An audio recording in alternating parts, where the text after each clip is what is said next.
kick off with something called Satellaview. So it came out in 1995. So imagine if your gaming console could download exclusive games from space. That's exactly what Nintendo's Satellaview did, as long as you lived in Japan and had access to a satellite dish. So I think you can probably see where this is going a bit, Jace. It was released in 1995. The platform was Super Nintendo. The technology used was 10 Giga satellite network to broadcast exclusive games and content, but there were broadcast times. So it was only at specific hours of the day. So if you missed it, the content was no longer there. So it was like an appointment to view, really. I love that. Yeah, I know, I like it now as well, but it didn't work. But so the types of games that were available were things like Zelda BS, Radical Dreamers, F-Zero Grand Prix was in there, and that, you know, there was a whole lot more, and it lasted about 5 years. It got discontinued. Really? Yeah, I'm amazed it lasted that. Look, I think the phrase that we're scratching at here is scarcity.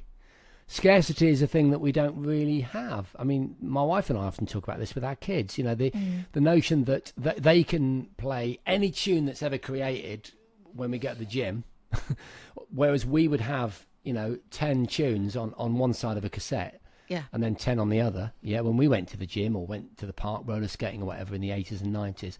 That notion, well, it doesn't exist anymore by necessity, but sometimes it does exist by design, doesn't it? Have you noticed some of the kind of cool startups will add fake scarcity to the release of a product? Do you know what I mean? I think it's quite interesting that you mentioned that, because we've almost gone full circle, haven't we? Because I think I've mentioned on the podcast before that the streamers now, like Netflix and Apple and so on, they, instead of having that whole dump of being able to watch and binge watch everything, they've got this release every week now, and they're in line with the States.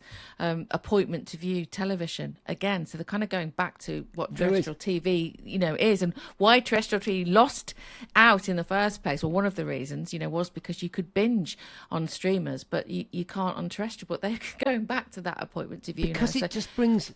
It brings meaning to the experience. Yeah. If you're having to wait for a satellite, I'm guessing because they didn't have enough satellites, so you had to wait till it was overhead. I'm guessing the reason why there was a waiting period.